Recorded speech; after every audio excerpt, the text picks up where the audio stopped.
Na semana passada a gente assistiu o filme Minha Vida em Outra Vida, tentando entender um pouquinho dos aspectos de como se processa a reencarnação, e dele nós vamos ter um debate no último sábado desse mês. E para hoje a gente convidou o Pedro Nakano. Por favor, Pedro. Ele é engenheiro eletricista, ele faz parte do Centro de Cultura, diretor de patrimônio, também faz parte de um grupo de estudos pelo Centro de Cultura e trabalha junto com essa equipe desse grupo, levando um curso, que ele vai estar conversando com vocês sobre esse curso, vai estar conversando com vocês sobre o Centro de Cultura, qual a finalidade do Centro de Cultura, que é sempre buscar um conhecimento que a gente pode ter a maior dentro da doutrina e que muitas vezes fica perdido dentro do livro porque a gente não tem acesso para ler, ou às vezes fica perdido porque não tem grupos de estudo para aqueles livros, né? Então o Pedro está dentro dessa equipe de pesquisa e ele vai trazer para vocês daqui a pouquinho esse material. Mas antes disso eu gostaria de convidar todo mundo para fechar os olhos, né? Entrando em harmonia com os nossos amigos espirituais, com os mentores aqui da nossa casa, com os nossos mentores particulares, rogando a eles que nos envolvam com muito carinho, rogando a eles que nos deixem com o pensamento aguçado naquilo que vai ser exposto hoje pelo Pedro, para que a gente possa entender que muitas das nossas dúvidas, elas possuem solução sim, mas a gente tem que buscar essa solução. A solução não vai cair nas nossas mãos. Essa é uma das finalidades daqui do nosso mês espírita. Mostrar que o nosso avanço, o nosso aprimoramento, a nossa evolução, que está dentro daquelas leis morais que Kardec nos ensina na codificação, ela está muito relacionada com a nossa vontade. Então,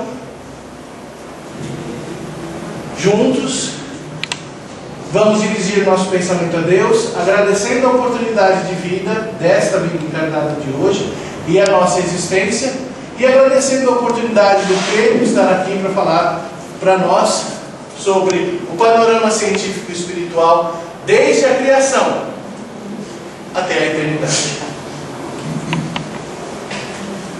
Pedro, com a palavra.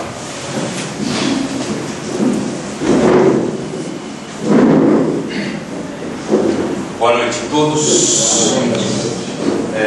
Agradeço a oportunidade aqui do Centro Ismael, né, nos convidar. É muito agradável a gente poder falar das coisas que a gente gosta, né? E então eu espero que eu consiga transmitir um pouco daquilo que a gente andou pesquisando, andou trabalhando. Quando eu falo a gente, não é só a figura do Pedro, é o Pedro e mais um grupo, que são mais 6 pessoas, que nós pesquisamos, trabalhamos, estudamos, e estamos atualmente lá no Centro de Cultura, né, que inclusive o Marcelo, ele também é diretor de lá. E lá no Centro de Cultura, documentação, é um local interessante, fica ali próximo à igreja de São Judas, perto de São Judas do aeroporto de Congonhas, e é um local interessante, porque é uma escola, foi uma escola, e hoje é um prédio que a gente utiliza para cursos, para pesquisa e para acervo, né? Então nós temos um acervo que nós recebemos do Eduardo Carvalho Monteiro, por isso que tem esse nome, e que foi um grande pesquisador do movimento espírita e uma pessoa bastante respeitada. E em cima desse material dele, em cima das obras, a gente tem feito vários estudos. O objetivo do Centro de Cultura é justamente fornecer material para os pesquisadores, organizar e fornecer material de pesquisa para as pessoas que se interessem por esse assunto, né? Com relação ao grupo de pesquisa, nós temos várias diretorias lá, temos vários grupos, né, de trabalho, e um deles é o grupo de pesquisa. E dentro do grupo de pesquisa, da diretoria de pesquisa, existe esse grupo de pesquisas Allan Kardec, cujo objetivo é esse, é buscar uma convergência, como a gente coloca ali, entre a doutrina espírita e o conhecimento produzido pela humanidade. O que é conhecimento produzido pela humanidade?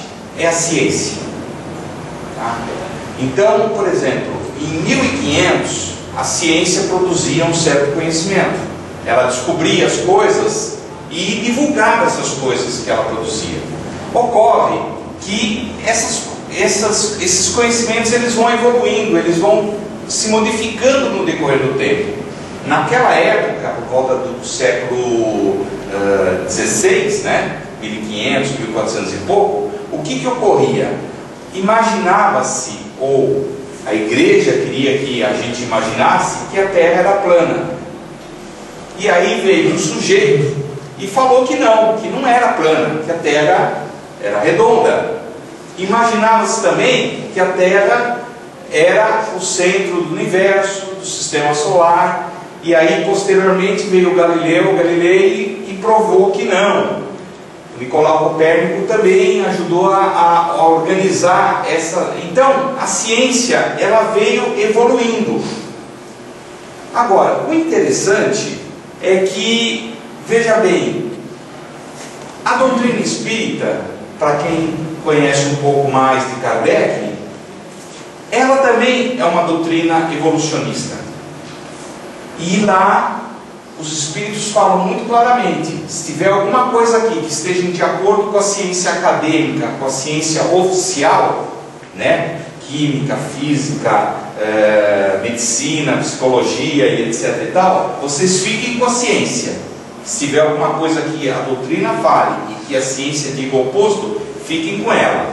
Só que, se nós formos analisar constantemente a ciência acadêmica, isto é, o conhecimento produzido pela humanidade, ele está a reboque, isto é, ele está atrás do conhecimento que os espíritos nos orientam, nos passam, ou que através da espiritualidade, da doutrina, dos princípios da doutrina espírita, nós estudamos.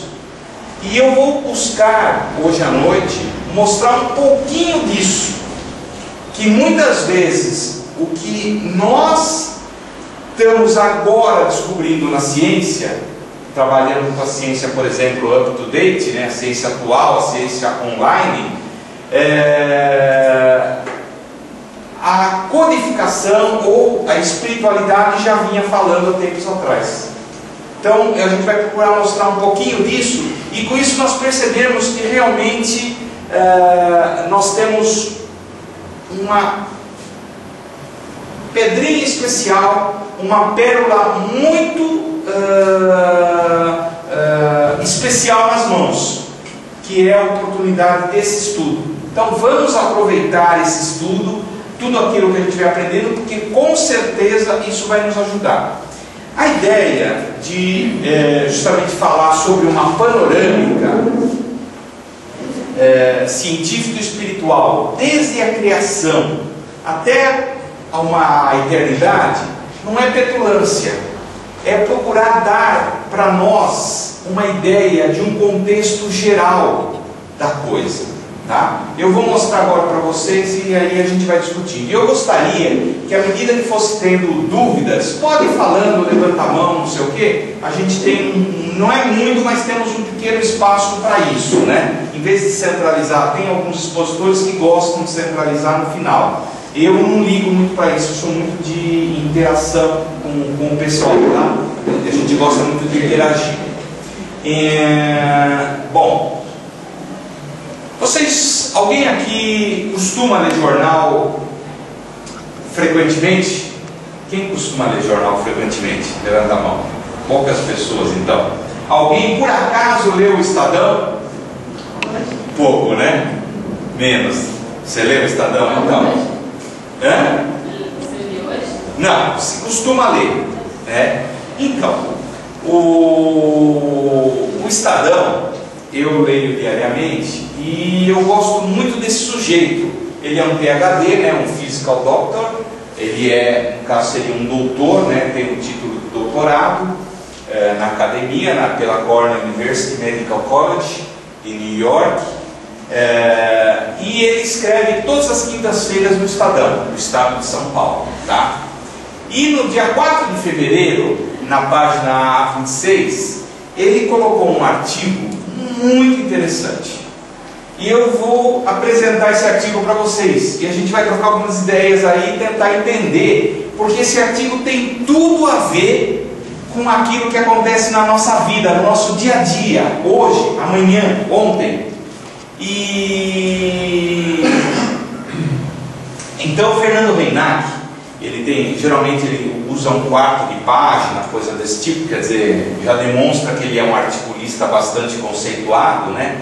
E o interessante é que ele consegue pegar aqueles artigos meio malucos, sabe, uma tese de doutorado, uma dissertação de mestrado ou artigo científico, lá dos mais variados níveis, né? Desde aqueles que são publicados no Science, no Nature e etc e tal, até artigos que ele aparece e ele entende. Provavelmente ele deve ter uma equipe que o ajuda, né?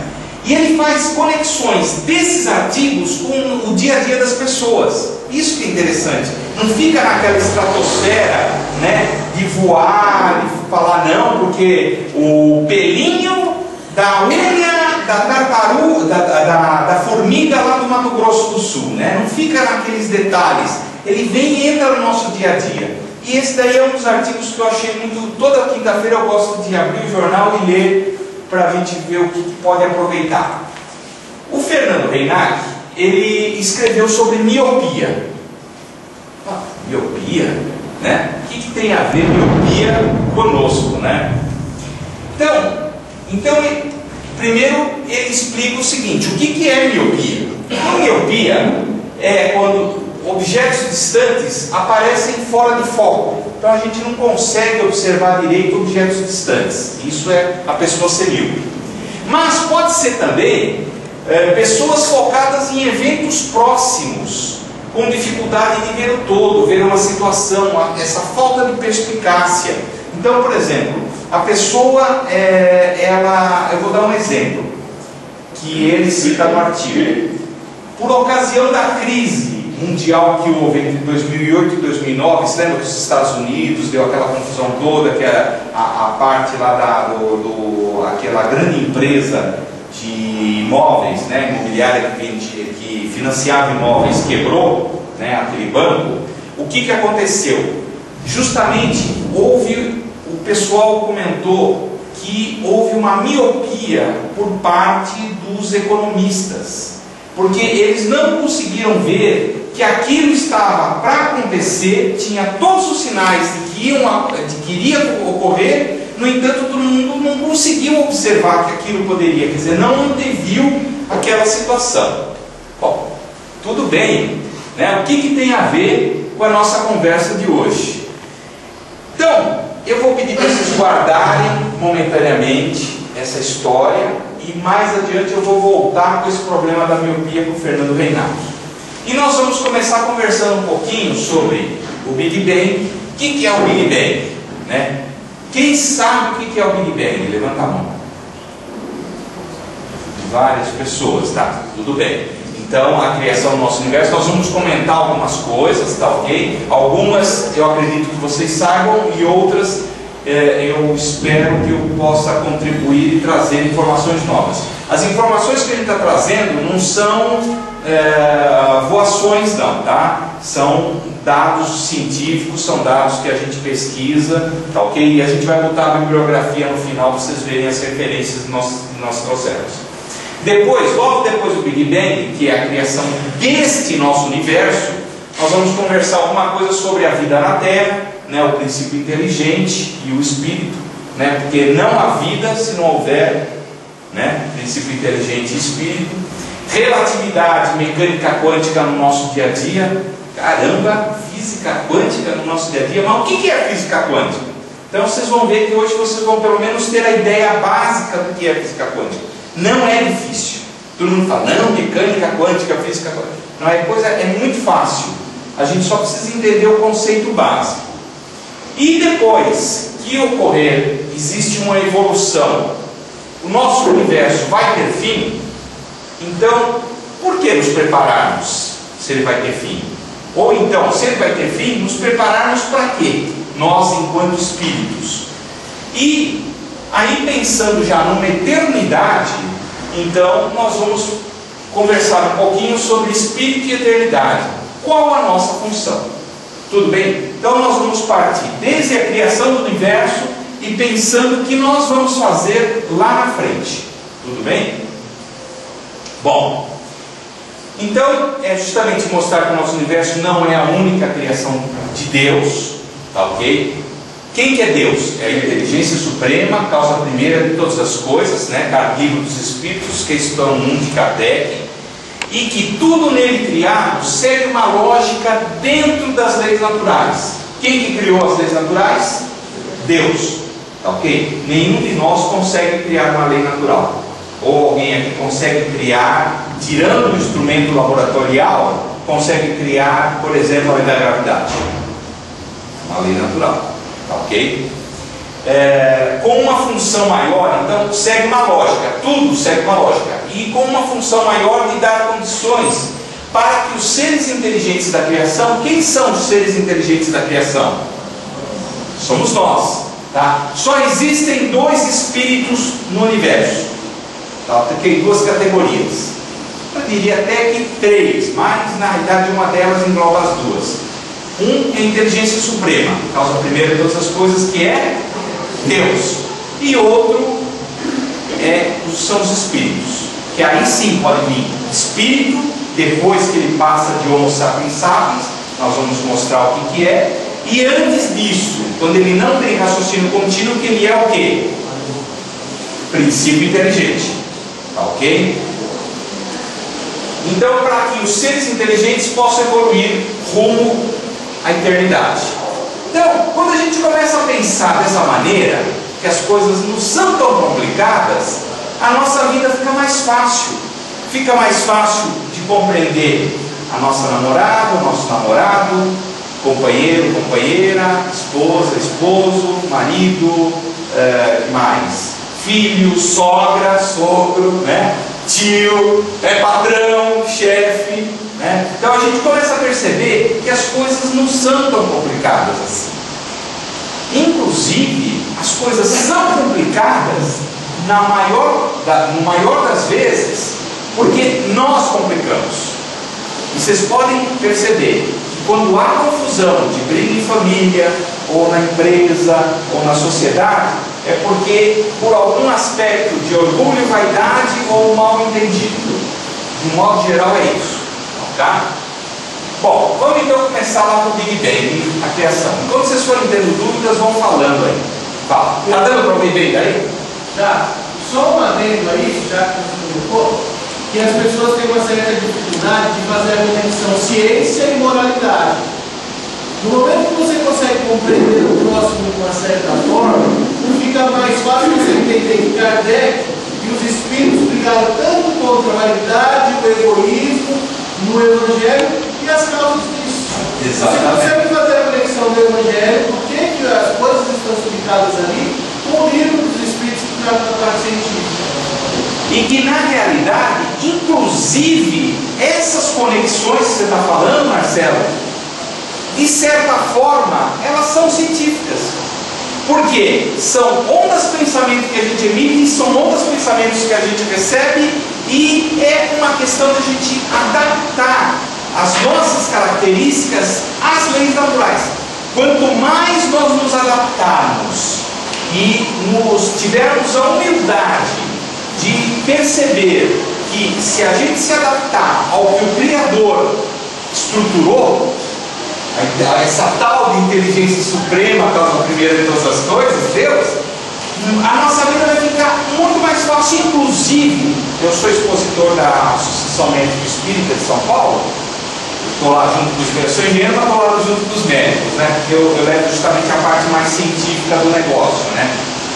Então, uma das coisas que a gente coloca lá é o seguinte, que muitas das doenças que a gente tem é porque nós nos desestruturamos emocionalmente, causando desestabilidades no somático. Então é o desequilíbrio psicossomático. Tá ok? Então, a partir do momento que a gente começa a se estruturar melhor, a gente inclusive vive mais, vive melhor e fala, puxa vida, é gostoso tudo. Tá? Bom, o Big Bang. Alguém aí, algumas pessoas falaram que sabe o que é o Big Bang, né? Então, na nossa sociedade, inclusive por razões históricas, né, nós estamos acostumados a verificar nossa vida de uma maneira muito imediata e curta. Se vocês forem ver, a gente não está acostumado a ver a nossa vida de uma maneira holística, de uma maneira, holismo significa de uma maneira global. A gente está acostumado a ver, vamos supor que ela seja minha irmã, eu não vou muito com ela, e aí tudo que ela faz, eu acho que está errado. Não é geralmente assim que acontece nos nossos relacionamentos? Então, nós precisamos sair um pouquinho do nosso umbiguinho e pensarmos um pouco mais na vida como um todo. Tá? Vocês vão ver que eu vou tocar muito nesse assunto, que é o que falta realmente na nossa vida. Tá? Em quase tudo, vemos e analisamos as coisas de uma maneira muito fragmentada, muito parcial. E isso vai desde a nossa vida lá em casa. Quando a gente vai cozinhar, a gente geralmente não valoriza as pessoas que cozinham pra gente. Eu cozinho muito pouco, mas a gente precisa valorizar. Vocês já perceberam que a pessoa que cozinha, ela é química, ela é economista, porque ela faz as coisas de forma que não gaste muito. Se deve fazer um bolo que usa 4 ovos, ela faz ao invés de um bolo que usa 6 ovos, não é verdade? Se tem uma determinada coisa que vai cozinhar e tem uma maneira, por exemplo, aquela, como é que chama? Massa de torta, massa. Massa.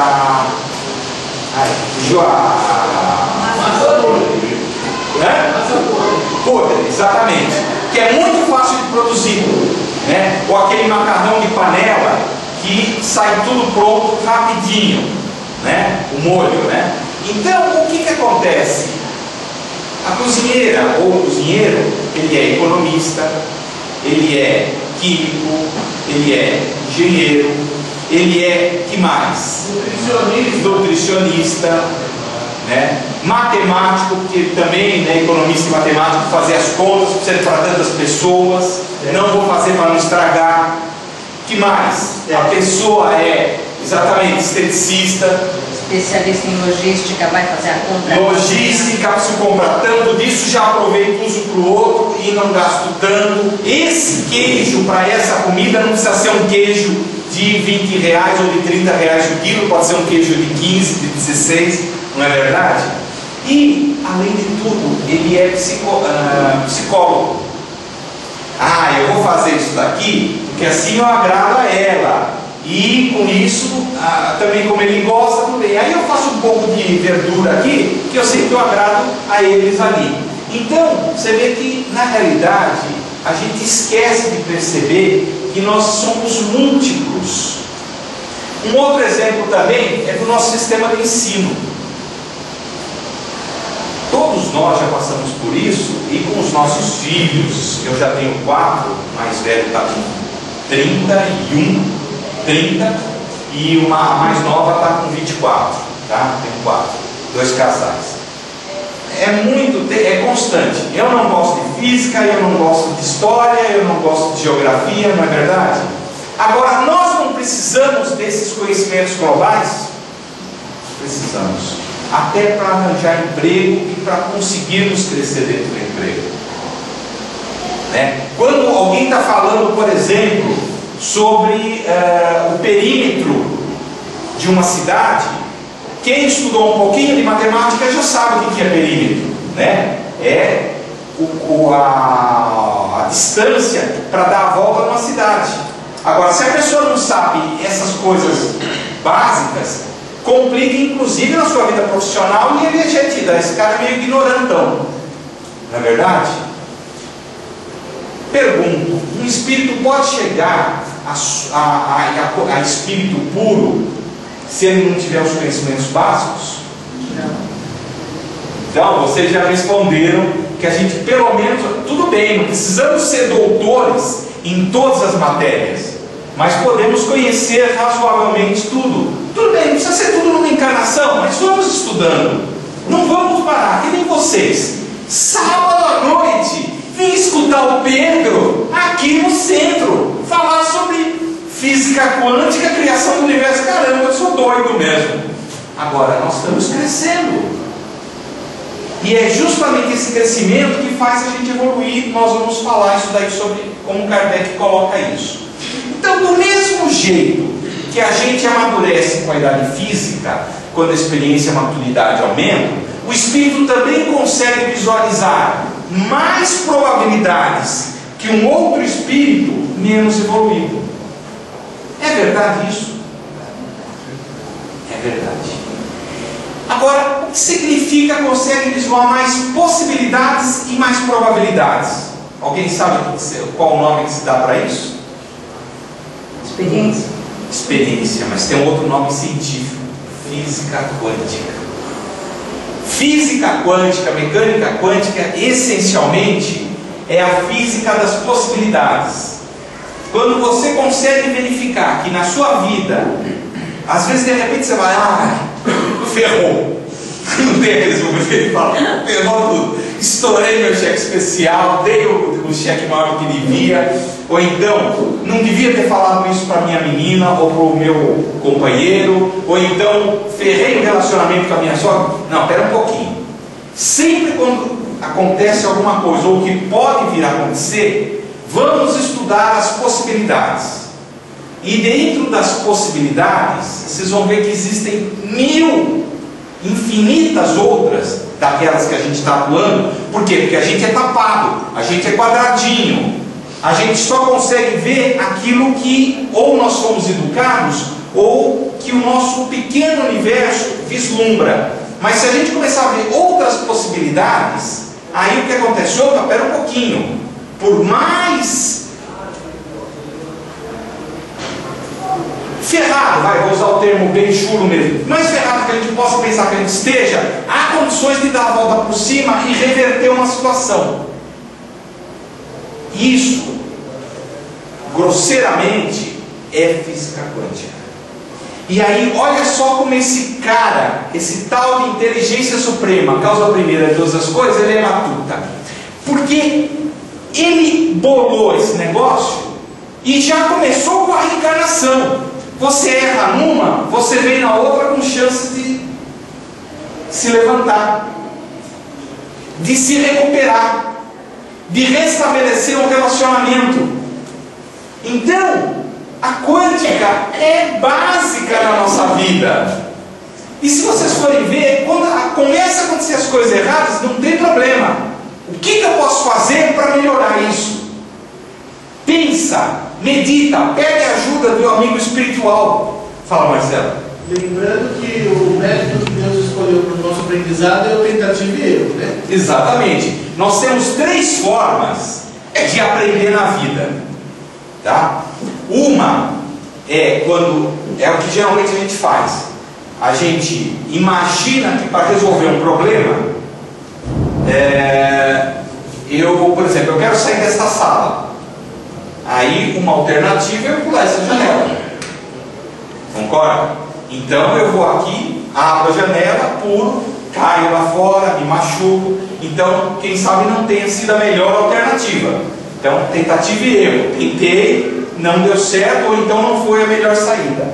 A outra alternativa é quando a gente pensa numa saída, tal, opa, tem uma porta ali atrás, mas ela está fechada, mas essa aqui está aberta, então eu vou sair por aqui. Você descobre realmente a melhor saída para sair desta situação, isto é, desta sala. Abre a porta, sai e você acerta logo de cara. E tem a terceira, que é a da humildade. Podem ver, sempre cai nessas 3. Como é que é a saída da humildade? Você quer resolver um problema, e você pergunta para os outros que já passaram por aquela experiência qual a melhor maneira de resolver aquele problema. Mas a gente como é que fala? A gente é teimoso e nós somos orgulhosos e não queremos ouvir, por exemplo, o que o Marcelo falou. Ele falou: Pedro, sai por essa porta, nem por aquela, porque aquela está fechada, essa daqui está aberta. Ah, não, vou sair por aqui. E aí vou lá e dou com os burros na água. Então, vocês podem ver, geralmente nós temos sempre essas três saídas na nossa vida. Então, como que a gente pode crescer e vislumbrar, utilizar esses problemas das possibilidades? Olha que coisa interessante. Vocês conhecem esse sujeito, né? Quem que é? Dalai Lama, né? Também isso aqui vocês já devem, quem sabe, ter visto, porque já saiu na internet. Perguntaram a ele: o que mais te surpreende na humanidade? E ele respondeu: os homens. Olha só que inteligente. Porque perdem saúde para ganhar dinheiro e depois perdem dinheiro para recuperar a saúde. Não é isso que acontece? E por pensarem ansiosamente no futuro, esquecem do presente de tal forma que acabam por não viver nem o presente e nem o futuro. E vivem como se nunca fossem morrer. Não é isso que acontece? Ah, não, eu estou vivendo, não, eu sei que vou morrer um dia, mas estão lá na frente, né? E morrem como se nunca tivessem. Que interessante, que inteligente, né, essa constatação dele, né? Isso é realmente capacidade de observação. Bom, pergunto ele, do mesmo jeito que o Fernando Reinato, que eu perguntei para vocês, isso daqui tem algo a ver com a nossa conversa de hoje? Por quê? Porque a gente, às vezes estão, as coisas estão realmente na nossa frente, a gente não tem aquela capacidade de ver, tipo, totalmente míope. A gente vê não vê em foco, ele vê em pedaços. Deu para ouvir aí atrás? Não. Ela respondeu o seguinte: que às vezes as coisas estão na nossa frente, mas a gente é míope e não consegue ver um pouco mais adiante. É isso daí. E qual o instrumento que está disponível para nos ajudar a cada um de nós nesse sentido, ajudar a ver melhor as coisas? Justamente a doutrina. Ela nos ajuda a ver. Ela não é a salvação, porque ela é só o instrumento. A salvação depende de quem? Isso, depende da gente. Não adianta te darem a boia, se você está se afogando numa piscina ou no mar, se você pega e fala assim: não quero a boia, eu sou orgulhoso, eu vou me salvar por mim mesmo. Não é verdade? Então não adianta a doutrina se a gente não estuda ou não a pratica, né? Mas como? Então, justamente através dessa visão global que a gente precisa ter, porque isso facilita a nossa vida, deixa a vida mais gostosa, mais fácil, mais tranquila de levar. Existe uma passagem no Evangelho segundo o Espiritismo que fala o seguinte: o bem sofrer e o mal sofrer. Nós gostamos de mal sofrer. Quer dizer, parece que nós gostamos de viver nos... Como é que é a mesma palavra? Autoflagelação. Exatamente, nos flagelando, autoflagelação. Então, nós precisamos parar e pensarmos que as coisas estão mais fáceis na nossa vida do que a gente imagina. Cabe a nós descobrirmos esses caminhos, né? Então, justamente a doutrina nos dá o caminho da ciência, filosofia e suas consequências morais, ou a sua religião. Eu quero fazer agora uma provocação em vocês, mas vou deixar em aberto, tá ok? O Kardec, ele dizia que a doutrina espírita não era religião. Não sei se vocês sabem disso. Quem estudar a revista espírita, nós estamos estudando lá no grupo, tá? Vai verificar. Até ele fala na revista espírita que a doutrina espírita não é religião. Em específico, ele começa já falando em 1859, em maio, na revista espírita do mês de maio de 1859. E só falou que doutrina espírita é religião em dezembro de 1868. Mas ele falou, mas com uma condição: é religião, mas não nesse sentido normal que a gente está acostumado. É religião um patamar acima, não no sentido de dogmatismo, de misticismo e etc e tal, mas no sentido de um caminho de consequências que a ciência e a filosofia nos imprimem. Então, quando a gente pensa, é bom fazer assim porque a ciência nos diz isso. E o que é filosofia? Filosofia, eu vou dar uma definição muito rápida para vocês, é a nossa capacidade de abstrair o pensamento, buscando compreender a realidade que nos cerca. Então a gente tem que filosofar o tempo todo, tem que compreender a realidade que nos cerca. Então, se a gente compreender junto com a ciência, fica fácil, aí nós podemos tomar uma ação. Só que às vezes aquela ação que a gente vai tomar não basta, não é suficiente para nós crescermos, que nem o Marcelo falou logo no início, em termos espirituais. Para isso nós precisamos ter um toque a mais, que é a parte do amor que eu vou falar daqui a pouco, que é justamente, são as consequências morais. Então, aquela ação que a gente vai fazer tem que ser uma ação envolvida com amor, com carinho, com afeto, em outras palavras, com o relacionamento de uma espiritualidade maior. Como então utilizar a ciência, a filosofia e a religião como consequência moral, né? Então é justamente isso que a gente está conversando. Nós precisamos aprender a fazer um link, uma conexão da ciência atual, isto é, de tudo que a gente aprende, quer na academia, quer no jornal, quer nas revistas, quer no trabalho, na profissão, sei lá, estamos aprendendo a mexer, por exemplo, lá na profissão, vamos supor, uma metalúrgica, uma máquina. Se a gente compreender como que a máquina trabalha, vai ficar mais fácil da gente, inclusive, fazer o trabalho e podemos até propor melhorias na execução daquela linha de montagem. Então, nós precisamos aprender a fazer conexões da ciência atual com as obras de Kardec, com as obras de André Luiz, Emmanuel, Leon Denis e assim por diante. E buscarmos uma visão do todo em cima disso, né? Até o início do século XX, a ciência recorria às ideias criadas por Isaac Newton no século XVII, por exemplo, para entender a gravidade. Então Einstein criou uma teoria mais apurada, mais acurada, mais aperfeiçoada.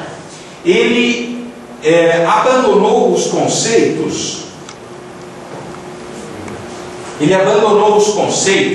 de Newton sobre espaço-tempo e funde ambos num só conceito chamado espaço-tempo.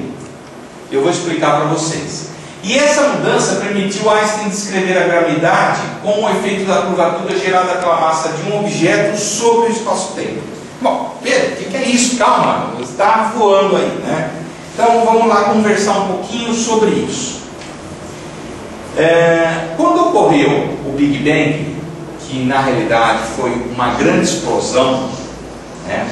O que é o Big Bang? Foi uma grande explosão que ocorreu, toda uma massa estava concentrada num local só, e dessa explosão ela gerou todas o nosso universo e todas as galáxias, estrelas, planetas e tudo mais que existe hoje, tá?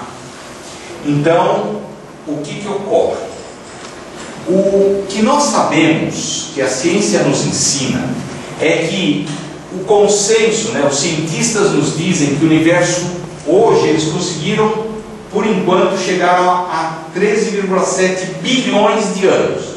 Então, o nosso universo, que a gente conhece, os cientistas dizem que ele existe há 13,7 bilhões de anos. Esse número vem variando um pouquinho, tá? Já foi, a questão de 6 anos atrás, era perto de 15 bilhões de anos.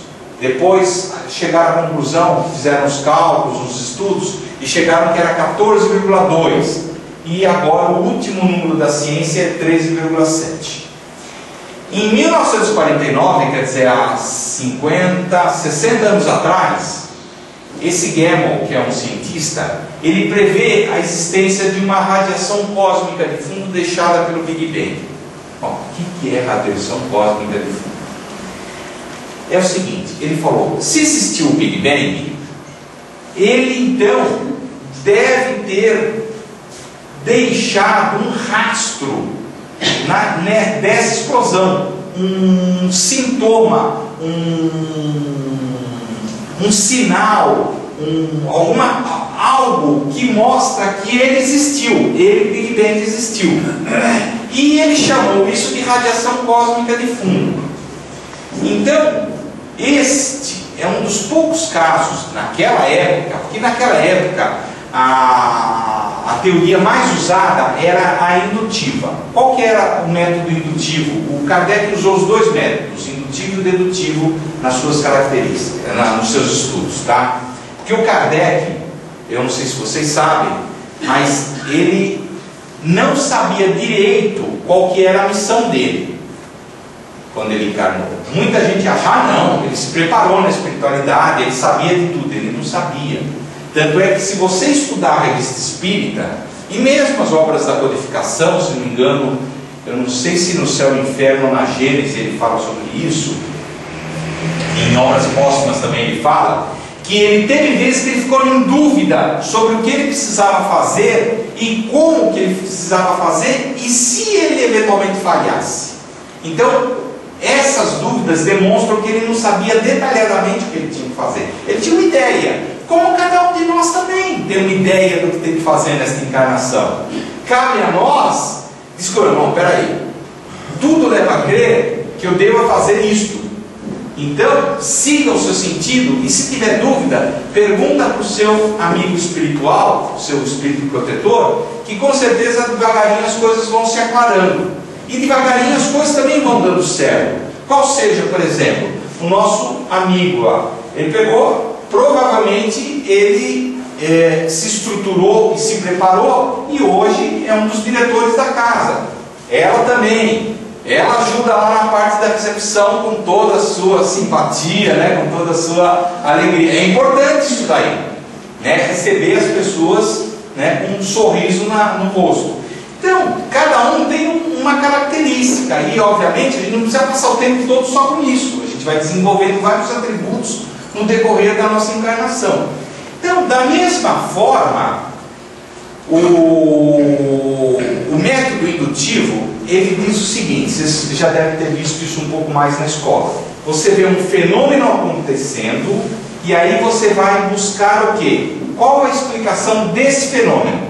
E aí procura, dentro das leis da física, química, as equações matemáticas, assim por diante, procura explicar aquilo que está acontecendo. Tudo bem, você consegue muitas vezes chegar a conclusões interessantes.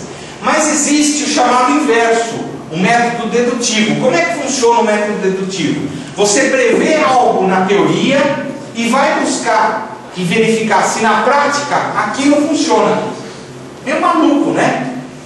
Isso hoje, a maioria das ciências trabalham nesse sentido. Eles trabalham com o método dedutivo. Por quê? É algo que o pessoal, por exemplo, da física, vocês já devem ter ouvido falar em física teórica. É isso, eles imaginam fazendo cálculos que vai acontecer aquilo e vão tentar buscar na prática se realmente aquilo funciona. No caso, é o que está ocorrendo lá com o CERN, né, lá na Europa, que eles fizeram aquele macro acelerador de partículas para justamente em cima de uma teoria que eles montaram, e lá está a maior força conjunta até hoje dos seres encarnados, né, dos cientistas, a maior esforço conjunto para um determinado projeto. Tem, se não me engano, perto de 5.000 cientistas envolvidos no projeto lá do acelerador de partículas.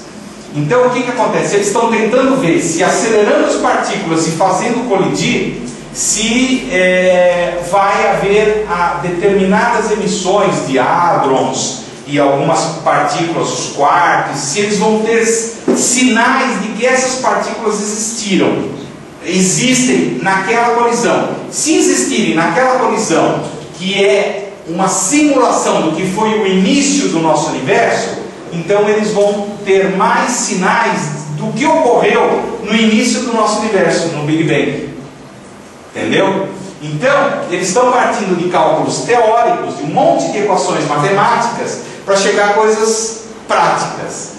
E olha, a coisa não deve ser de brincadeira, porque estão investindo bilhões e bilhões de dólares, e gente muito séria. Do Brasil, se não me engano, temos 50 cientistas, e uma delas eu tive a alegria de conhecer, a doutora Cristina.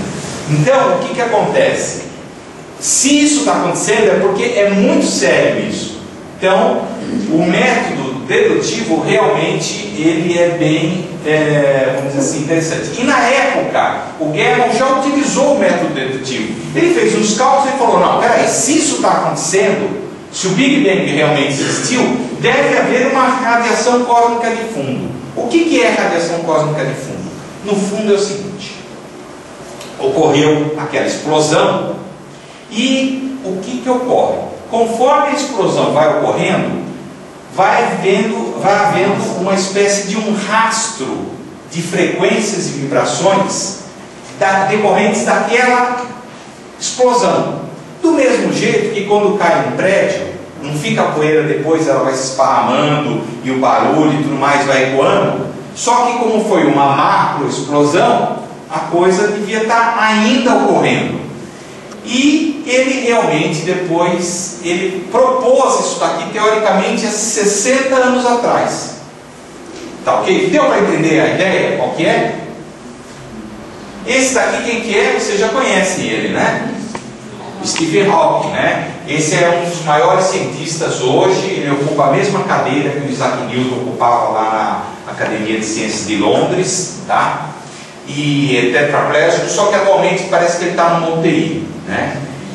Eu descobri essa semana, ele tem um livro chamado Universo numa Casca de Nós, um outro livro que a gente se baseou aqui também para esse negócio, que ele é muito conceituado. Embora ele seja tetraplégico, ele só se comunica através de vibrações e manda para o computador, e o computador decodifica, tá? É como se falasse por ele.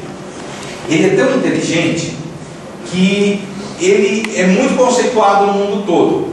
E num dos livros dele, ele coloca o seguinte, que no final do livro, a última frase, ele fala assim: porque ele tentou fazer uma conexão entre a teoria das cordas, a teoria do Big Bang e outras aí, né? A teoria da relatividade, uma junção entre elas, não conseguiu. E ele fala: chega um ponto que a gente não tem a quem apelar, não existe um ponto de conexão, está faltando alguma coisa, e essa coisa parece que é um ser maior que coordena. Então ele chega à conclusão de Deus, entendeu? Pela ciência, porque ele não consegue trabalhar só com os dados materiais. E eu descobri essa semana um negócio muito interessante. Eu tive no meu contador essa semana, tenho uma pequena empresa, e indo ao banheiro descobri que tem um livro do Stephen Hawking com mensagens do tipo Minutos de Sabedoria. Olha só, eu não sabia disso. Então, se vê que o cara, ele deve trabalhar tanto a mente, né? Tantos pensamentos, que ele também verificou que é importante a gente buscar momentos de reflexão. E eu nem sabia, eu vou até agora pegar o nome direitinho, vou até buscar o livro e colocar numa das nossas aulas, né? Bom, para todos os efeitos, esse cara aqui é o tal do George Henry Edward Lemaitre.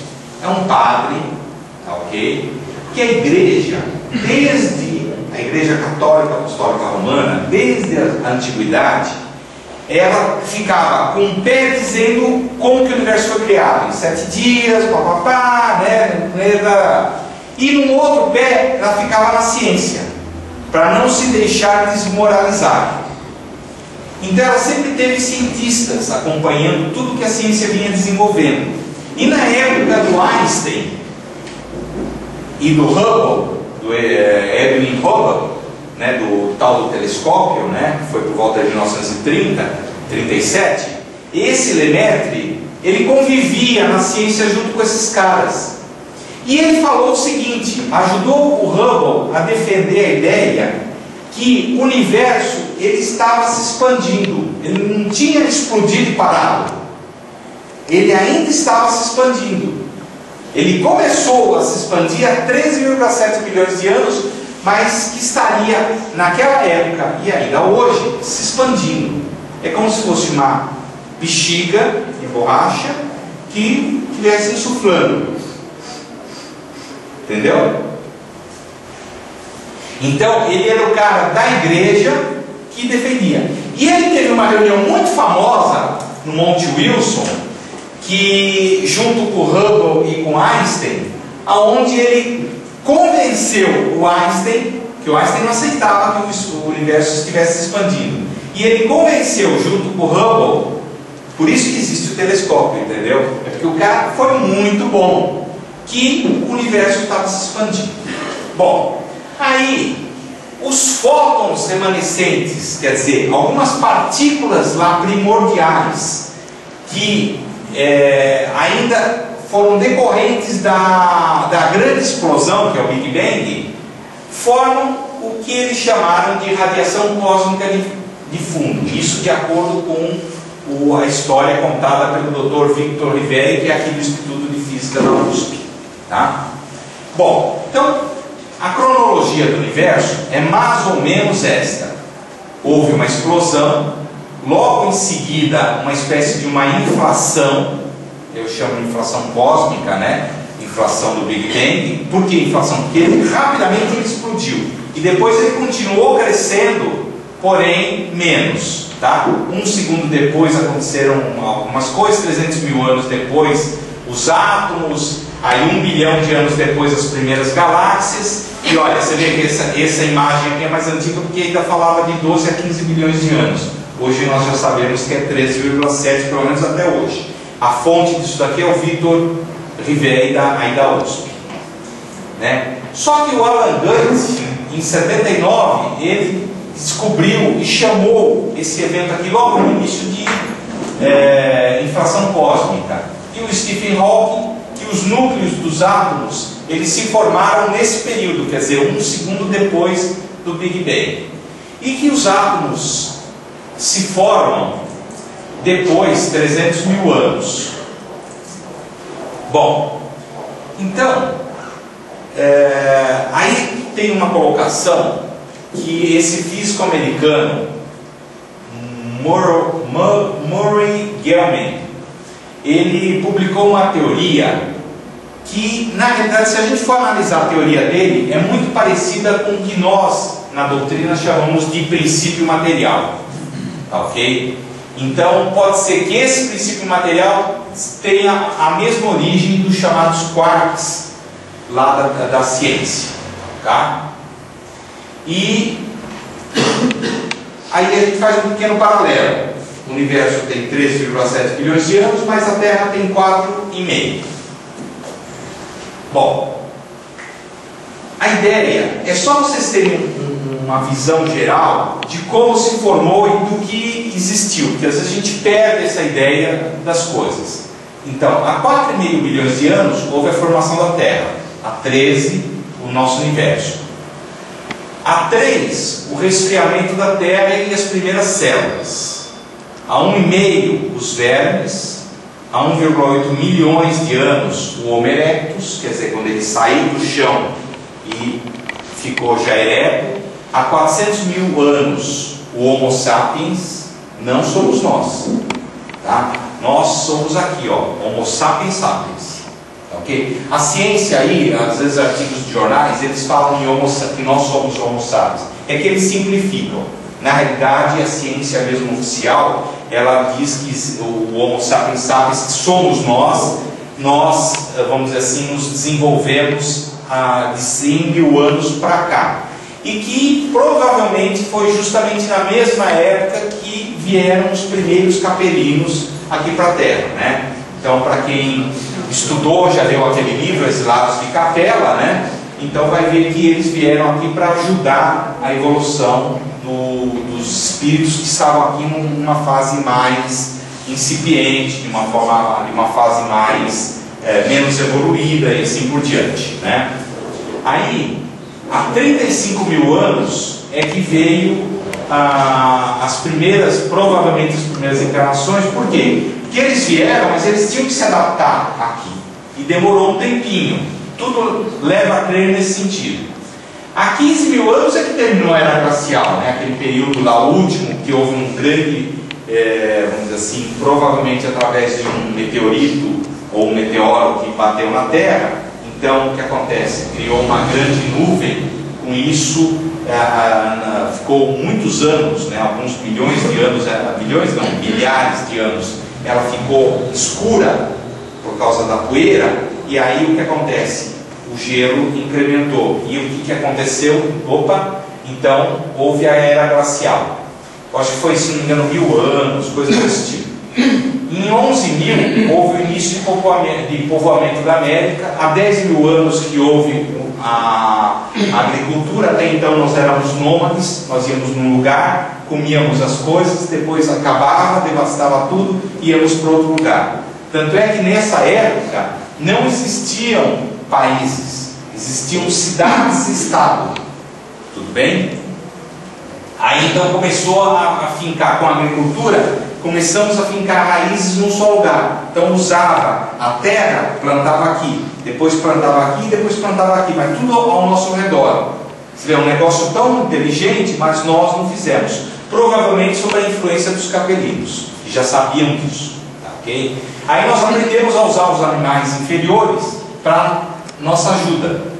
E depois nós aprendemos a escrever as pirâmides. Aí os primeiros filósofos mais conhecidos, isto é, abstrair o pensamento, buscando conhecer a realidade ou compreender a realidade que nos serve, certo?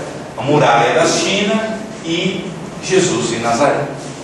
Então, vocês podem ver que nós, como princípio inteligentes, estagiamos nos reinos mineral, vegetal, animal. E quando começamos a ter um raciocínio contínuo, nós passamos para o reino hominal.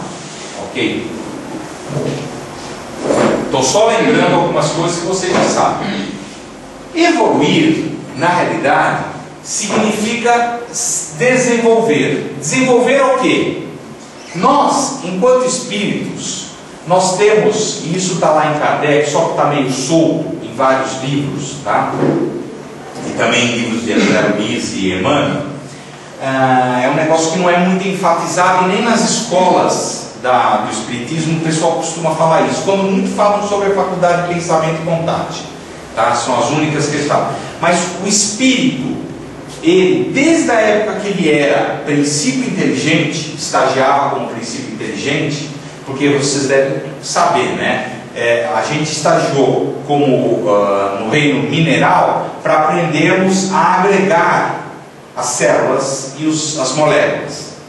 No reino vegetal, para agregar o crescimento dessas células e aprendermos a distribuir alimento nessas células através da seiva, certo? No reino animal, aprendemos a movimentação, o equilíbrio e mais tudo que aprendemos no reino vegetal e animal, mineral.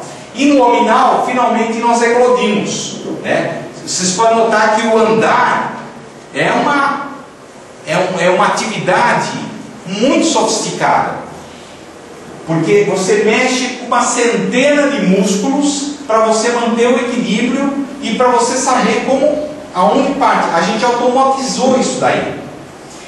Nós, desde que éramos princípios inteligentes, nós tínhamos determinadas faculdades. Faculdades o que são? São atributos, são características do espírito. E a gente veio desenvolvendo essas faculdades à medida que a gente foi evoluindo. Então nós vamos falar sobre algumas delas. Por exemplo, a faculdade de inteligência. Então evoluir significa desenvolver a faculdade de inteligência e a faculdade de sensibilidade, que o amor faz parte dela. Então na faculdade de inteligência nós buscamos desenvolver a capacidade de resolver problemas novos. Toda vez que a gente se depara com um problema novo, é porque a gente está desenvolvendo a inteligência. Qualquer que seja o problema, como sair da sala, como ir para casa se tem um congestionamento, como resolver um problema em família. Só que são soluções, ok, técnicas. Se a gente justamente buscarmos o equilíbrio dessa solução técnica, isto é, só pela inteligência, junto com o sentimento, nós vamos ter o que o Emmanuel fala em O Consolador na terceira parte, o equilíbrio de fazer com que essa decisão de inteligência seja uma decisão de inteligência temperada com o quê? Com amor, com sentimento. Então aí é que entra o que o Emmanuel fala nas duas asas. Isto é, a gente desenvolve a inteligência, mas também nós desenvolvemos o sentimento e o amor. Porque se a gente só tentar voar com essa asa, a gente até vai voar um pouco, mas não por longo tempo. Então é o tal negócio. Basta só o chefe ser técnico para ser um excelente profissional? Não basta. Ele até pode se manter por um tempo, mas ele vai ser odiado, ele vai ser... Por quê? Porque ele vai chegar e vai tomar só decisões técnicas e vai esquecer de ver que às vezes você precisa respeitar que naquele dia a pessoa brigou com o outro porque a mãe morreu. Brigou não aceitou uma ordem sua porque a mãe morreu, ou coisa desse tipo. Vocês percebem? Há necessidade de ter esse tempero, de perceber que o outro não é só uma máquina. Se fosse máquina, Deus não criaria um espírito tão sofisticado para crescer e evoluir no nosso universo. Ele criaria robozinhos. Então há necessidade dessas duas asas. Vocês percebem como a coisa, conforme a gente vai estudando a doutrina, ela é muito sofisticada, mas ao mesmo tempo é simples.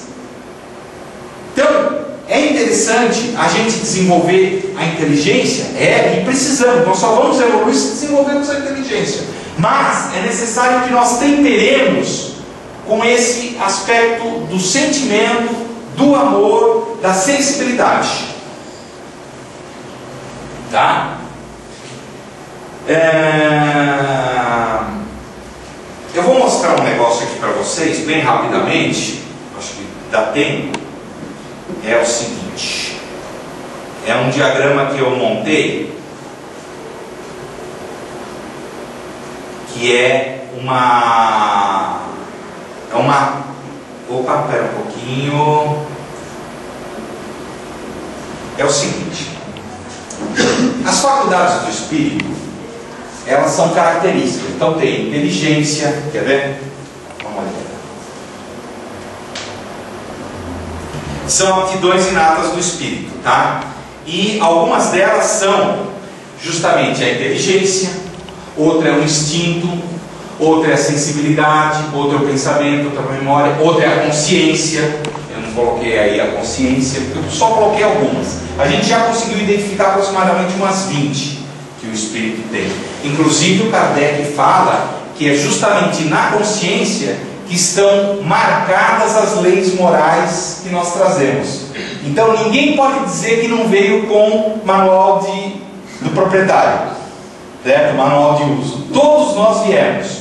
Quando a gente tiver dificuldade de entender o que eu ajo agora, você busca nas suas leis morais, que está incrustado na nossa faculdade de consciência, que a gente encontra o coisa. Às vezes nós somos meio duros de perceber isso, porque nós somos orgulhosos. Então a gente pega e fala, Espírito Protetor, me dá um help, me dá uma ajuda para ver como que eu consigo compreender essa situação.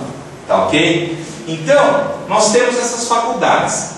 A gente vai evoluindo. Então nós desenvolvemos a inteligência, o instinto, que geralmente o instinto, uma boa parte, a maior parte dele nós já desenvolvemos nos reinos anteriores. Tá ok? Hoje nós temos um instinto razoavelmente desenvolvido, não é completo. A sensibilidade, o pensamento e a memória. E aí o que acontece? E à medida que a gente vai aprendendo que essas faculdades nós precisamos administrá-las, a gente vai ter uma vida mais tranquila. Então é como se tem horas que a gente agisse mais pela inteligência e outras horas mais emocionalmente, sem pensar direito. Não tem isso que acontece na nossa vida? Né? Tem horas que a gente lembra bem, tem horas que a gente não lembra direito. Tem horas que a gente para, medita, pensa, e tem horas que a gente não pensa. Então, as nossas faculdades, a gente trabalha meio, vai evoluindo, não harmonicamente. A gente precisaria desenvolvê-las mais harmonicamente. E quando nós desenvolvermos todas elas de uma forma mais harmônica, então aí nós pularemos de etapas evolutivas, de espíritos impuros para espíritos medianos e futuramente para espíritos puros, tá ok? Então, imagina, se nós temos essas faculdades, nós estamos crescendo, é como se estivesse numa espiral. E aí, por isso que eu chamei isso aqui de diagrama de mente. À medida que a gente vai evoluindo, essas faculdades, elas vão o quê? Crescendo. E ora, cada cor, imaginando que cada cor seja uma faculdade, ela aumenta, quer dizer, ela age mais do que outra, que é o que a gente acabou de conversar. Agora, quando nós quando cada um de nós desenvolvemos todas as faculdades de uma forma mais harmônica, as cores vão ficar mais ou menos todas desenvolvidas. Qual é a cor final que dá na resultante da mistura de todas as cores? Branco. Vamos ver isso daí. Eu tentei transmitir isso daí para a gente entender um pouquinho.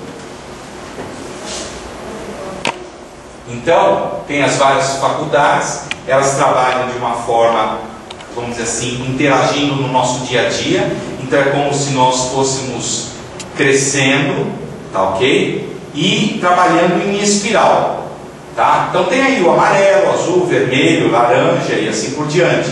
Então tem horas, tá vendo, que fica na caminhada evolutiva, o espírito em determinadas situações, algumas faculdades predominam mais que outras. Então mais o verde, agora é mais o vermelho, mais o roxo e assim por diante, agora mais o azul. Mas quando e vão crescendo, vão ficando mais gordinhas. E à medida que nós vamos evoluindo, elas vão ficando mais brancas.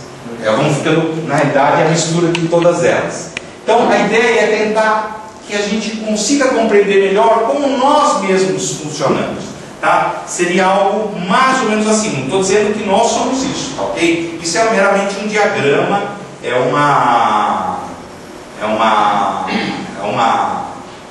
um modelo matemático, tá ok?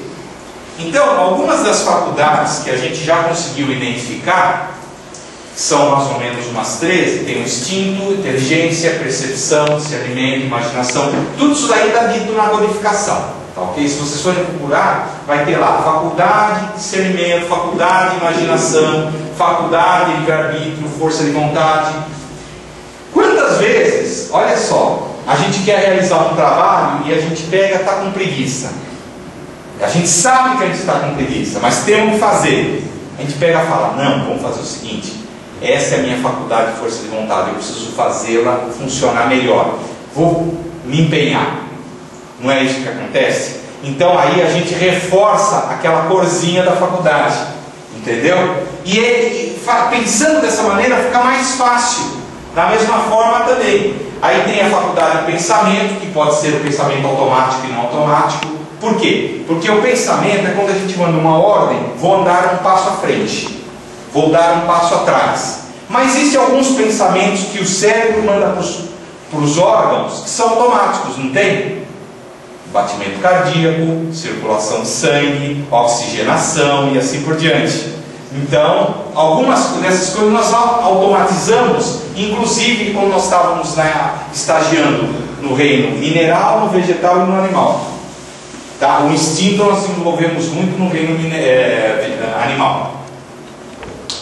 Tá? Mediunidade também é uma faculdade, tá ok? Entendimento, memória, concentração, seleção e assim por diante. Tá? Eu vou passar aqui meio rápido, mas o Einstein defendeu que a gravidade ele altera o espaço e o tempo. Então é como se o espaço e o tempo fosse uma espécie de uma toalha estendida em cima de um colchão de espuma, tá ok?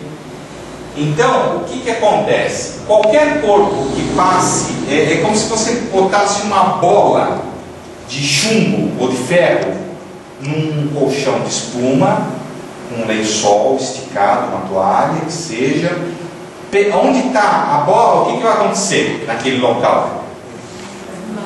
Vai afundar, certo? Justamente nesse local é onde há a modificação do espaço-tempo, ok? Então, quanto mais perto se está do centro dessa deformação, mais lentamente o tempo passa. Olha que coisa interessante. Inclusive tem um sujeito aí chamado, que eu li agora um mês atrás, chamado Craig Callendar. Olha só, o nome dele é calendário, né? Callendar. E ele defende uma teoria de que o tempo é uma ilusão. E tá, a vida toda, fez inclusive tese de doutorado sobre isso, tá? Que o tempo é uma ilusão, que na realidade não é um parâmetro fundamental na ciência, ele é um parâmetro decorrente dos outros. Se você fizer uma coisa, depois dessa coisa aconteceu outra, mas não é o tempo que fez essa outra coisa acontecer, entendeu? O tempo é simplesmente uma consequência disso. É interessante essas ideias, né? A gente precisa estudar para pelo menos ver se tem lógica ou não. Por enquanto eu não cheguei a uma conclusão. Bom, seria equivalente a isso, tá? Você tem um local e aí tem determinados corpos, e aonde eles estão, o espaço-tempo deste universo, desse espaço-tempo, ele varia. Olha que coisa interessante. Quer ver? Uma comprovação de que a teoria do Einstein estava correta, não sei se vocês já ouviram falar, mas ela foi feita aqui no Brasil. Sabiam disso? Por volta de 1925. Sabe como? Vou mostrar para vocês. Sabe em que cidade que foi feita essa comprovação? Sobral. Que estado que é? Ceará. Tá? Então, para isso era preciso um eclipse solar, o que se daria em maio de 1919, em Sobral, no Ceará, e a Ilha de Príncipe, na costa ocidental da África. Só que no dia do eclipse, a Ilha de Príncipe ficou nublada e o pessoal não conseguiu observar. Então, só pode ser feita a comprovação aqui no Brasil. E aconteceu o seguinte, olha, esse é o que o Einstein escreveu, o evento ocorreu em 1919, ele escreveu em 1925 essa frase: o problema concebido por meu cérebro incumbiu-se de resolver o luminoso céu do Brasil. Como é que é o negócio? O negócio é o seguinte, nós estamos aqui na Terra, estávamos lá em Sobral, ok? E estava sol, então o sol está aqui atrás, soltando os raios, tá ok? Aí a Lua, ela veio aqui na frente do Sol, então aí virou noite e a gente viu as coisas. E aí eles tiraram uma foto logo antes e uma foto durante o eclipse. E o que aconteceu? Foto com luz da estrela sem a interferência da gravidade, isto é, a posição real. Então imagina que a Lua não esteja aqui, tá? A Lua, essa bolinha preta não esteja aqui. Aí tirou-se uma foto e eles viram que as estrelas estavam aqui nessas posições. Tá vendo? O amarelinho. Quando entrou a Lua no meio, eles tiraram uma outra foto. Foto com luz da estrela com interferência da gravidade da Lua. E o ponto de observação passou a ser aqui. Então, a estrela que estava aqui, ela veio para cá. Estranho, né? Isso é uma forma de comprovar. Eu vou mostrar como para vocês. Então, imagina que a Terra está aqui. E a Lua, obviamente, não está na mesma proporção, né? A Lua é menorzinha que a Terra, né? Aí o que acontece? Quando a luz, olha, aqui está a toalha, certo? Quando a Lua passou na frente da Terra, antes de passar na frente, a gente que estava aqui via a luz aqui, concorda? Quando a Lua veio para frente, o raio de luz ele se desviou. ele se desvia com a ação da gravidade de um corpo celeste que é a Lua, tá ok? E ele mudou de posição, e essa mudança de posição é justamente aquele afastamento, entendeu? Então o que acontece? Eles viram como se estivesse mais longe. Não era o que aconteceu na coisa anterior? Aqui, ó. Aqui é a posição real e aqui é a posição com a influência da Lua. O raio de luz da estrela, porque na realidade a gente não vê a estrela, a gente vê a luz que a estrela emana, certo? Então, olha só o que eles foram descobrir. Com isso comprovaram que a teoria do Einstein do campo da parte que os campos magnéticos dos corpos celestes variam em função da influência deles, quer dizer, a rota deles varia em função disso. Então, um raio de luz nunca ele vem em linha reta, ele vem de acordo com as influências que tem Júpiter, Saturno, Lua e assim por diante, das estrelas que estão na frente, tá ok? Dos outros corpos celestes que estão na frente. Então, ele vai variando de acordo com os campos gravitacionais que tem. Bom, só para vocês terem uma ideia assim das coisas como são bonitas, né? Então, a maior parte dos efeitos da relatividade não é visível no nosso dia a dia. Por quê? É a mesma coisa, porque eles caminham de uma forma muito lenta para nós, né? É como se o nascer e o pôr do sol. A gente sabe o que está acontecendo, a gente vê lá no espaço de poucos minutos acontecer, mas a gente não diz exatamente é agora ou não é agora. A gente vê que é num espaço de tempo, não é isso que ocorre? Então, agora, a relatividade, ela acontece, o que é a relatividade? É que as coisas são relativas. Ela acontece no nosso dia a dia de uma maneira assim, até aquele sensor de elevador usa a relatividade. Um avião andando a determinadas alturas, o tempo dele passa a medição do tempo dele é diferente da medição aqui na Terra.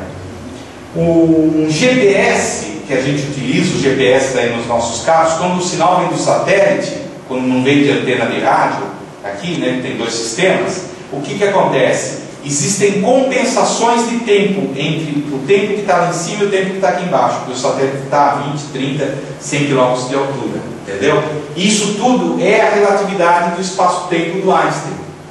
Então você vê que o que ele trouxe em termos de teoria foi se comprovado na prática, tá ok?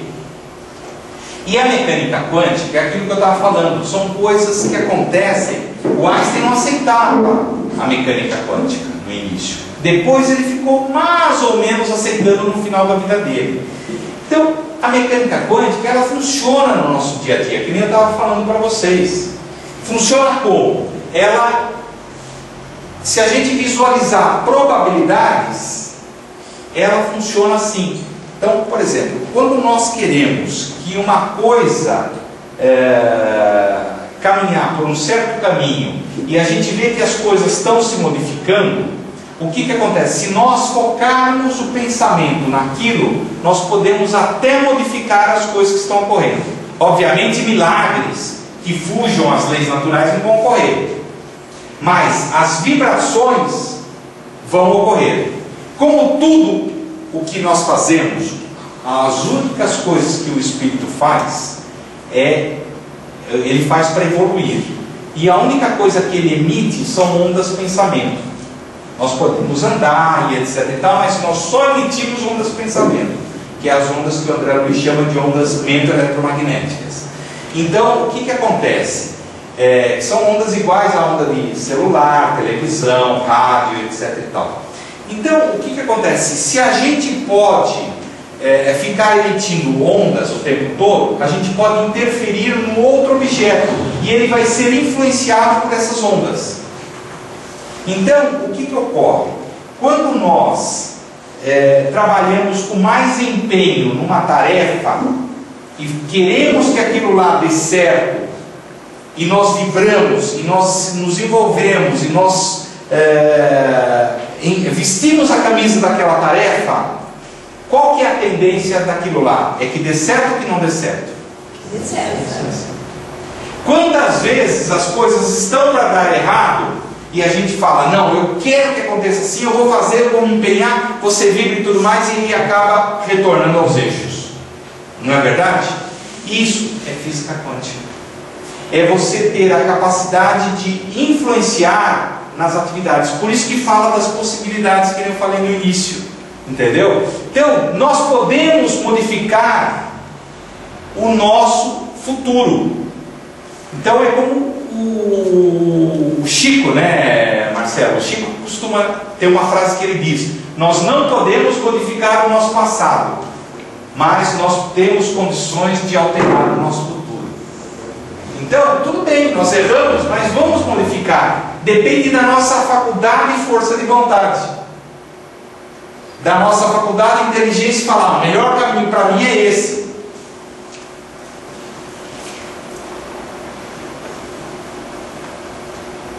Olha, a premonição, a mediunidade de premonição é isso daí. O que o médium faz? O médium de premonição, vocês sabem, né? O médium de premonição é aquele que, vamos dizer assim, vê o futuro. Ele sempre acerta 100% das vezes? Não, às vezes ele falha. Então, o que acontece? O médium de premonição, ele vê na outra pessoa as possibilidades e as probabilidades de um determinado fato acontecer ou não. Por quê? Porque a pessoa está pensando, e o médium de premonição vê os pensamentos da outra pessoa. Do mesmo jeito que os espíritos maiores, isso está na codificação, leem os nossos pensamentos. Tá ok? Olha só, tudo isso é científico. Aí o que acontece? Se o médium consegue ver os nossos pensamentos e fala, ele está caminhando para bater o carro, porque se ele está dirigindo com essa velocidade, de uma maneira louca, com álcool na cabeça, ou com droga, ou seja lá o que for, ou bravo com todo mundo, qual que é a maior possibilidade? E dentro dessa possibilidade é bater. Qual é a probabilidade? É maior ou menor em função de quão ele estiver fora do seu senso natural, do seu senso normal. Tá ok? A chance não é dele bater o carro? Então, a mesma coisa o médium vê nos nossos eventos em termos de futuro, em termos de próximos passos que nós vamos dar, porque ele vê os nossos pensamentos. Por isso que nem sempre ele acerta, porque às vezes a gente muda em função da nossa estação em um determinado momento, e aí aquele evento deixou de existir. É o que a gente chama em ciência de colapso de onda. Quando a gente faz o evento acontecer, a gente colapsou a onda. Então vocês veem que até para nós nos ajudarmos, fica fácil. Então a gente inclusive começa a compreender todas praticamente as mediunidades, inclusive a de premonição. Bom, caminhando profissionalmente, se existe um início do universo, tudo está levando a crer, e por isso que eu coloquei aquelas temperaturas.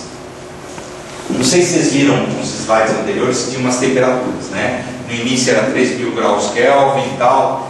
Então, quando a temperatura de um átomo ele chega a 0 graus Celsius, a 0 grau Kelvin, que é menos 273,16 graus Celsius ou centígrados, o que acontece? Nessa temperatura, os cientistas já verificaram que os elétrons param de vibrar em torno do núcleo. Ok? Então é o que eles chamam de zero absoluto. Então, se o nosso universo chegar à temperatura de zero absoluto, vai haver alguma coisa vai estar de errado, porque todos os átomos que existem no nosso universo vão parar de vibrar. Concorda? E existem várias teorias, entre elas a teoria de que vai haver um colapso, isto é, ele vai colapsar e ele provavelmente vai voltar e se reagrupar tudo novamente.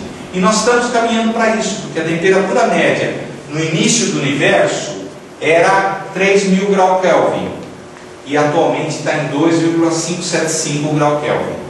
Temperatura média de todo o universo, contando áreas que estão com 1 grau Kelvin e outras áreas como a Terra, por exemplo, que a temperatura média deve ser o quê? Uns 20 graus, né? 10, 20 graus, assim, considerando as áreas quentes e as áreas frias, né?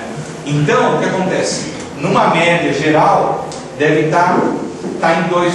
Então, como ele está se expandindo o universo, ele está perdendo calor. Com todo o sistema fechado, ele está perdendo calor. Se está perdendo calor porque está se expandindo, o que acontece? A temperatura está baixando. Isso é uma lógica, isso é da química. E aí o que acontece? Ele está baixando, vai entrar em colapso. Entrando em colapso, o universo vai acabar. Em o universo acabando, para onde nós espíritos vamos? Para outra ordem. Hã? Para outra ordem. Para outra ordem. O que é outra ordem? O planeta. Mas o planeta está nesse universo. O universo vai deixar de existir.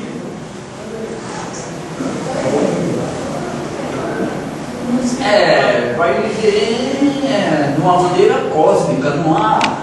O cosmo está no universo. Não há corpo.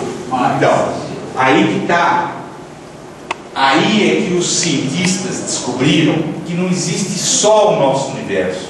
Existem universos paralelos. E as conexões para os universos paralelos estão aqui. Aqui, ó. Volta aqui um pouquinho, eu não falei aquela hora porque não deu. Está aqui, ó. Quando tem um buraco, né, uma deformação no espaço-tempo, cuja a deformação é muito profunda, o que acontece? É o chamado buraco negro, que vocês devem ler aí na imprensa. E os buracos negros, eles têm uma força de gravidade tão grande que até a luz entra lá dentro e se perde. E aí existe o chamado, o que os cientistas falam, é uma teoria, que esses buracos negros que conectam com outros universos paralelos. Então, na verdade, o buraco negro tem fim? É como se o buraco negro, ele é a entrada. Aí existe um caminhozinho e ele sai num outro universo que seria o buraco branco. Como nós também temos buracos brancos que são saídas de outros universos que vem material para cá. Você está falando aí de universo, então tira essa minha dúvida. Esse nosso universo que você está falando é tudo o que a gente vê. É tudo o que a gente vê. Além de tudo o que a gente vê, ainda há outros. Ainda há outros. Tá ok? Olha só que coisa interessante. Então, esse conceito de muitas moradas na casa do nosso Pai é muito maior do que simplesmente nós irmos para outro planeta ou para outro Sol. E outra coisa, como no nosso universo tudo se oxida, isto é, tudo se degrada, a matéria se degrada, o espírito se degrada? Não, o espírito não se degrada. Então ele está num espaço-tempo diferente desse nosso espaço-tempo aqui no nosso universo. Há vida nos outros universos?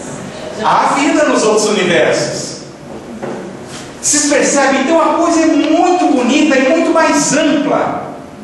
E infinita, porque quando esse nosso universo terminar daqui a 35 bilhões de anos, que é a previsão dos cientistas, provavelmente ele vai implodir e vai nascer um outro universo. E nós vamos, agora veja bem, nós vamos começar a aprender tudo de novo? Não. Provavelmente nós vamos ajudar outros espíritos nativos daquele outro universo, ou que estão crescendo no outro universo, a se desenvolver como hoje esses espíritos maiores que vêm nos ajudar. E nós passarmos por outras experiências. E nós passarmos por outras experiências mais, avançadas do que nós estamos passando hoje. E a coisa vai indo. Por isso que a evolução é infinita. Esse tal de inteligência suprema é bom mesmo, né? O cara é bom, hein? Fala a verdade. Fala. Talvez essa não seja a teoria de que os maias, astecas e incas, eles são de outros planetas. Sim. Que vieram para cá para ajudar a gente na evolução matemática, científica, mais ou menos esse conceito. Mais ou menos esse conceito. Agora, vamos extrapolar um pouquinho mais? Vamos pensar em Jesus? Jesus provavelmente não evoluiu nesse nosso universo, que ele é um espírito igualzinho a nós. Ele provavelmente, que ele foi chamado para cuidar do planeta Terra, né, que ele é o governador do planeta Terra, ele foi chamado a cuidar do planeta Terra quando o planeta Terra estava para ser formado, em 13,7 bilhões e 8 bilhões de anos depois, certo? E vocês veem, se não me engano, aquele livro Brasil, Coração do Mundo, né, que a espiritualidade fala que Jesus veio na região para verificar onde se situaria o futuro planeta, o futuro orbe, né? Tem uma frase desse tipo. É mais ou menos a mesma coisa quando você está pensando em construir uma casa e vai ver um terreno. Ah, eu acho que vou construir nesse terreno. Então vocês percebem, a coisa não é tão distante, a coisa é muito mais próxima, só que nós estamos só olhando aqui para a nossa cadeirinha, esquecemos de ver a beleza que é esse nosso universo. Tá? Só de falar em Jesus, quem tem sensibilidade já sente uma arrepio. Com certeza. Só de falar nele. Por causa que a vibração dele é muito forte, né? Bom, eu não vou falar mais sobre esse assunto. Eu vou simplesmente deixar uma mensagem, vou até para o final aqui. Tá? O que eu falei foi mais ou menos a mesma coisa, mas o que eu queria colocar é o seguinte: é que nós precisamos pensar. Então, voltando lá para o André Trigueiro, vocês conhecem, né? Ele é o âncora do Globo News, né? Ele é espírita. Nós, inclusive, trocamos aí, que a gente estava estudando justamente que a ciência da matéria mais a ciência do espírito, que fala Kardec, né?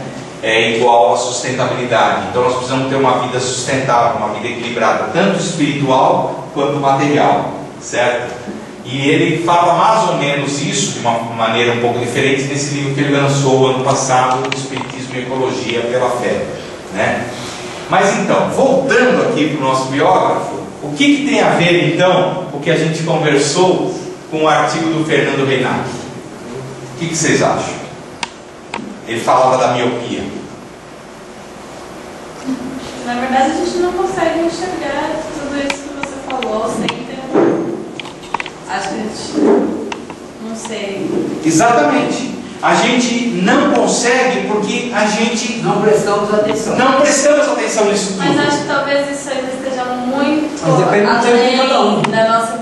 Nós estamos muito aquém disso tudo. Exatamente. Assim, nossa evolução. Mas nós podemos. Tanto é que, olha, numa simples palestra, eu sei que teve assuntos que foram complicados, aqui tem muito estudo, tem 10, tem. O que eu estou falando aqui é material de estudo para mais de ano. O Marcelo fez esse curso. Então o Marcelo sabe, né, quanto que é profundo.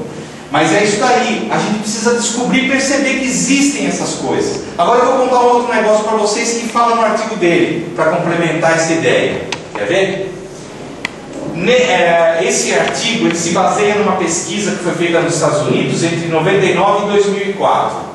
E que diz lá nessa pesquisa que o aumento de míopes nos Estados Unidos, que era de 25% na idade adulta, aumentou para 41% entre 99 e 2004. Quer dizer, no período, entre 72 e 2004. Tá? Então, no período de 30 anos, houve um aumento de quase 20% no número de míopes nos Estados Unidos. Olha que coisa interessante. Quer ver a frase seguinte? O que ele constatou, que vários artigos constataram e que ele juntou? Que as crianças de Taiwan, elas vivem em espaços, e os próprios livros são pequenos, então elas se focam ali. A miopia entre os adultos é de 75%. Por outro lado, os adultos nas Ilhas Salomão, que é no meio do Pacífico, eles têm uma miopia nos adultos de 0,8%. Então, a pergunta que ele faz é o seguinte: será que as crianças nas sociedades modernas, muito cedo e por muito tempo com livros e telas de computador, não acaba causando isso? Quer dizer, a pessoa começa a se focar num espaço pequeno, esquecendo de ver o holístico, o amplo. Sob o ponto de vista temporal, educa-se com metas de curto prazo, provas vestibulares, carreiras com estágios definidos e foco de prazer imediato. A mesma coisa que eu falei para vocês durante a crise de 2008 e 2009. Muitos economistas americanos foram chamados de míopes por causa da sua incapacidade de prever uma crise no horizonte temporal, quer dizer, no horizonte do tempo a curto prazo. Então, ele pergunta: esta forma de educação e o foco de prazo não seriam os responsáveis pela crescente miopia das nossas sociedades?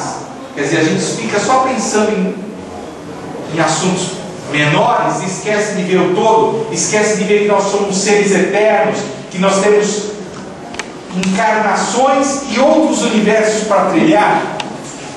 Então, voltando, o que é miopia? É objetos distantes, fora de foco, e descreve pessoas focadas só em eventos próximos, com dificuldade de ver o todo, ver a situação.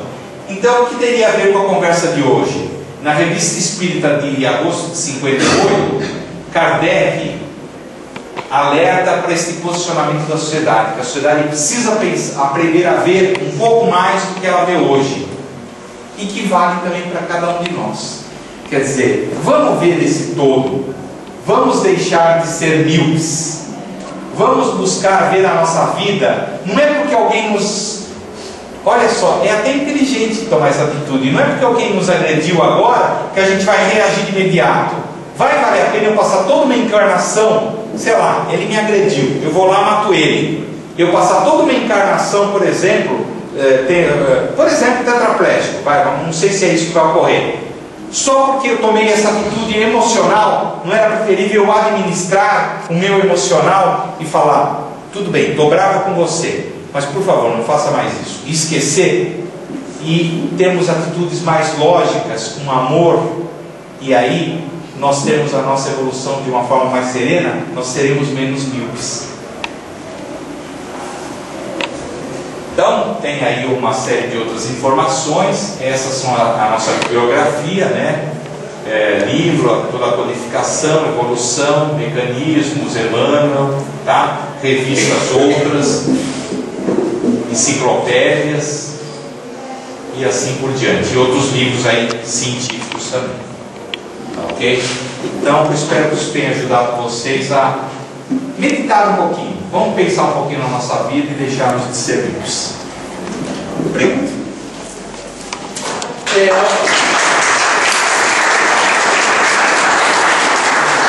Mais alguma dúvida? Elas em todas. Eu vou pegar um gancho do que o Pedro falou. O interessante de tudo isso é que Jesus, sabiamente, sabia conectar as nossas necessidades emocionais com a nossa capacidade intelectual. Então, ele deu um remédio básico para a solução de diversos problemas e que às vezes a gente não utiliza, que é vigiar. Por que ele sempre batia na tecla do homem se conhecer? Por que Platão coloca isso? Sócrates coloca isso? Por que a gente tem que se preocupar em se conhecer? Para te extrair de nós a melhor solução para o problema. E aí a gente tem o orar. No momento que você ora, você cria dentro de você um ambiente propício para coisas melhores. Incrível como quando a gente não está de bom humor, a gente topa o pé, a gente pega a faca no dedinho. Acontece mil coisas desagradáveis, às vezes pequenas, mas desagradáveis. Mas é porque a nossa atenção está focada em alguma coisa desagradável. No momento que eu mudo o foco disso para alguma coisa agradável, as coisas começam a dar certo no meu dia. Isso é quântica. Então, pode parecer bobeira. Viu como dá para usar no dia a dia? Meu chefe brigou comigo, eu vou para ele e falo assim: meu Deus, e agora?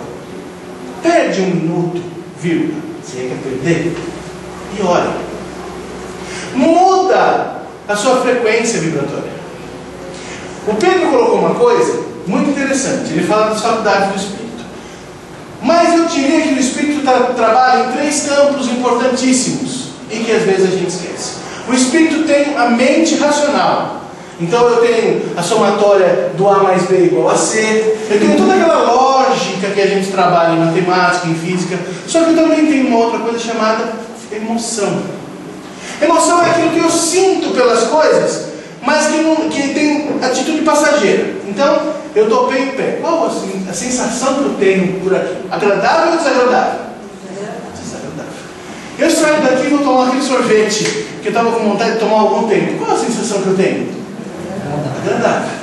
E além disso, tem um terceiro campo que é o sentimento, né? Onde a gente trabalha o amor, onde existe o ódio, né? Existe uma série de sentimentos que são aquelas emoções de um período muito maior, e que esses três ingredientes, a minha parte racional, as minhas emoções e os meus sentimentos, constituem o meu padrão vibratório.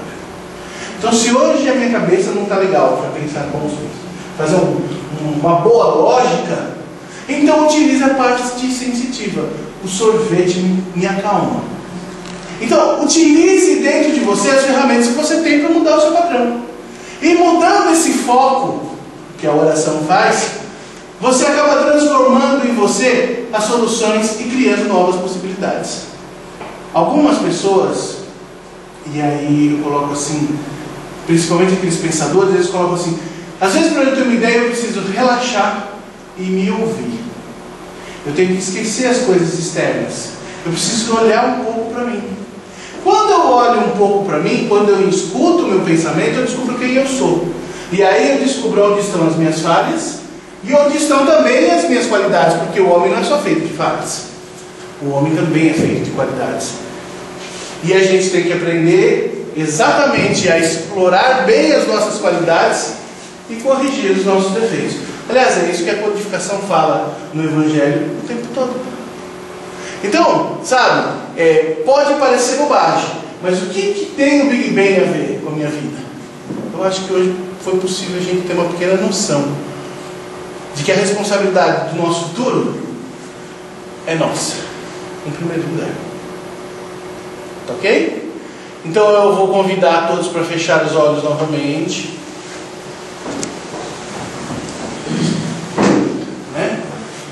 E para facilitar o sorteio de hoje, eu vou dar a chance de vocês fazerem um pensamento positivo, né? Aqui, nessa sacolinha vermelhinha, pensem nela. O seu número está aqui. Quem não sabe o número, essa área de vocês deviam ter consultado na hora que tinha chegado, né? E aí, eu vou convidar o Pedro para retirar o número daqui. E o Felizardo vai ganhar um livro, número 42.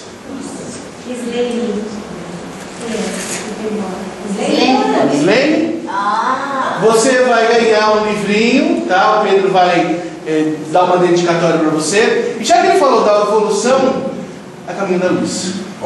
Dá um livro de Emmanuel que mostra um pouquinho das passagens humanas da nossa evolução, tá? Então, enquanto a gente estiver fazendo a prece, o Pedro vai fazer uma dedicatória para você, tá? Eu espero vocês aqui a semana que vem, quando então a gente vai ouvir o Ivan. Ele vai trazer a teoria corpuscular de Hernani, quer dizer, um desenvolvimento do que o Pedro falou. O Pedro trouxe para a gente o aspecto material da evolução, né? E aí o Ivan vai trazer o outro aspecto da evolução, o aspecto do princípio inteligente, tá? E eu gostaria que vocês estivessem presentes para angariar mais um pouquinho de conhecimento dentro disso. Então,